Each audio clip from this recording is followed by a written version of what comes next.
Welcome to the God's Peculiar People podcast, where we learn about the lives and characteristics of God's people.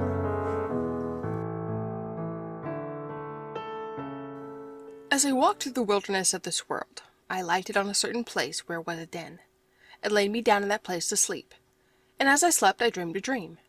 I dreamed, and behold, I saw a man clothed with rags, standing in a certain place, with his face from his own house, a book in his hand, and a great burden upon his back. I looked, and saw him open the book, and read therein. And as he read, he wept, and trembled. And not being able long to contain, he broke out with a lamentable cry, saying, "What shall I do?" John Bunyan, a penniless traveling tinker, would have been long forgotten to the world, but for one small factor: a book, The Pilgrim's Progress. We're going to look at a few interesting facts about Pilgrim's Progress in a minute, but first let's take a look at John Bunyan and a few of the circumstances that prompted him to write the book. First, we should know that John Bunyan was born in 1628 in Bedfordshire, England. His ancestors had called Bedfordshire home since 1199. Bunyan wrote his autobiography, Grace Abounding, in which he tells about his upbringing, his military service, etc. I must admit that somehow I've never read his autobiography, but it is another book to add to my ever-growing stack of must-reads. John Bunyan did not begin life as a man we would consider a peculiar person, but a change took place in his life, and he began to preach in Bedford and the surrounding area. But the restoration of the monarchy in 1660 curtailed the freedom of men, especially those who were unlicensed to preach. Bunyan was one of those men. He was arrested and charged with holding a service not in conformity with those of the Church of England. He refused to give the judge an assurance that he would not repeat the offense, and he was imprisoned. He would remain in jail for the next 12 years, though at times it was a very loose imprisonment, others more strict. It is believed that during his first imprisonment, he would be imprisoned again for roughly 6 months. In 1677, he wrote his autobiography, Grace Abounding, and The Pilgrim's Progress. I'll try to find a list if I can and put it in the description of the different books that John Bunyan wrote. We know Pilgrim's Progress, but he actually wrote several other books and pamphlets that might be interesting to read. That was just a very quick overview of John Bunyan's life. We'll come back and talk about him again sometime in the future, but for now I want to talk about an article called 10 Things You Should Know About the Pilgrim's Progress. It was an article that came out on October 1st, 2019, and it was written by Leland Ryken. It was on crossway.org. So we're going to look at the 10 things and then talk a little bit about what they mention in the article. I'll try to make sure to leave a link to this article in the description. So the first thing is that The Pilgrim's Progress is one of the most famous books ever published. I remember reading a lot of books as a kid, and especially about people coming from England to the United States, or what would become the United States, the colonies at the time. And the books that they would bring with them were a family Bible and a copy of Pilgrim's Progress. It was very common for people to have that. And so it became a very widely published book, a book that was in many homes. And it's estimated that it's been translated into more than 200 languages, including 80 African languages alone, and it is ranked just behind the King James Version of the Bible as the most common and important book in evangelical Protestant households. The second fact is the book's title poses a small problem. The article says, whenever we name this book by its title, we're actually making a choice from existing options. The title by which most people know the book is Pilgrim's Progress, but the author called it The Pilgrim's Progress, and that makes a big difference. Changing the focus from a specific person, with the word pilgrim assuming the quality of a personal name, as with such characters as evangelists from the story, to every pilgrim, comparable to the phrase the Christian. In a further twist, the complete title of the published book was The Pilgrim's Progress, From This World to That Which Is to Come, delivered under the similitude of a dream. I think I pronounced similitude incorrectly there, but you get the idea. And so it had a very long name. But it's interesting that we refer to it just as Pilgrim's Progress, but it was actually The Pilgrim's Progress, telling the story of Pilgrim as he journeyed through from the city of destruction to the celestial city. The second fact is that the complete book consists of 2 separate stories. Most of us only know the story of Christian's journey from that city of destruction to the celestial city, and that book was published in 1678. However, there was a second book published about 6 years later, and it tells the story of the same exact journey, but it shows it from the aspect of Christian's wife, Christiana, and her 4 sons.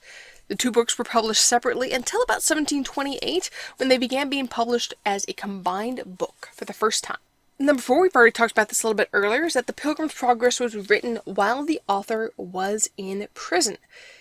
He had 12 years in prison, and he chose to use that time very wisely to write this story. Number 5, the Pilgrim's Progress is a paradoxical book. Again, I'm going to read their description to help us understand what they're meaning by that. And so it says, on the one hand, The Pilgrim's Progress is a work of the folk imagination. Through the years, it has been read primarily by common people. Through the centuries, it has been stated practice for parents to read the story to their children. The Pilgrim's Progress was written for edification, first of all, not as literary entertainment. Despite all this, The Pilgrim's Progress is a work of literary sophistication, eliciting the best efforts of literary scholars. It incorporates as many different genres as any literary masterpiece, and no literary classic invites more different approaches than this one. It is definitely one of those books where if you're wanting something spiritual, there are spiritual aspects in it. If you're looking for allegorical, it has that. There's so much to the story that is very interesting. You can learn something from the story. It's definitely worth a read if you have not read Pilgrim's Progress. Number 6, The Pilgrim's Progress is a triumph of storytelling technique. If you like Charles Dickens, it's very likely that you will enjoy reading The Pilgrim's Progress. Especially if you like the names that Dickens uses to describe his people. The names are so rich and descriptive. It's the same thing with Pilgrim's Progress. We have the people and the names of the places are very descriptive of the character of the person or the characteristic of the place, such as the Slough of Despond, the Hill of Difficulty. Those things just, they imprint in your mind. It's like, oh, I understand what that means just because of the name. And that's a very unique form of storytelling that John Bunyan uses in writing Pilgrim's Progress. Number 7, the plot of Pilgrim's Progress has something for everyone. It's telling us that Pilgrim's Progress gives us 3 for the price of 1. It's a travel story, a quest story, and a adventure story all in one, which I think is true. There's a lot to it. It can be a quest, it can be an adventure.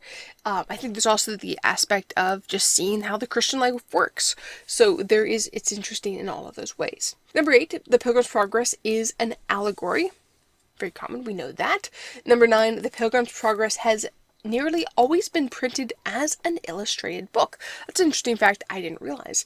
Most of its life, it has been a book that contains pictures to help illustrate the story. And number 10, the Bible is a continuous presence in the Pilgrim's Progress. Let me read what they say in the article. One reason for the popularity of the Pilgrim's Progress with evangelical readers through the ages is its rootedness in the Bible. But this trait makes it equally attractive to literary scholars. Victorian preacher Charles Spurgeon famously said that Bunyan is a living Bible. Prick him anywhere. His blood is Bibline. The very essence of the Bible flows from him. Such is the testimony of the believing soul. So I highly recommend, if you have not read The Pilgrim's Progress, that you pick up a copy of it. There's some really good audio versions of the story that are out there. You can find them through like Christian book distributors, or might even be able to find them now as a audio book through like Spotify, as like a podcast that you can listen to for free that way. Or I suggest checking out Adventures in the Odyssey. I believe they've done 2 different versions, maybe? I don't remember. I know there's at least one version of Pilgrim's Progress that they aired, and it does a really good job of condensing the story, but giving you all the highlights, all the main people that you need to know about. Great dramatization to it. If you're wanting all the sound effects in the background, it's very good that way, and I highly recommend it. Now, we're going to end the episode with the final portion of the book, The Pilgrim's Progress. And it says, "Now I saw in my dream that these 2 men went in at the gate, and lo, as they entered, they were transfigured, and they had raiment put on them that shone like gold. There was also that met them with harps and crowns, and gave them to them, the harps to praise withal, and the crowns in token of honour. Then I heard in my dream that all the bells in the city rang again for joy, and that it was said unto them, Enter ye into the joy of your Lord. I also heard the men themselves, that they sang with a loud voice, saying, Blessing, and honour, and glory, and power, be unto him that sitteth upon the throne, and unto the Lamb for ever and ever. Now, just as the gates were opened to let in the men, I looked in after them, and behold, the city shone like the sun. The streets also were paved with gold, and in them walked many men, with crowns on their heads, palms in their hands, and golden harps to sing praise withal. There was also them that had wings, and they answered one another without intermission, saying, Holy, holy, holy is the Lord. And after that they shut up the gates, which, when I had seen, I wished myself among them.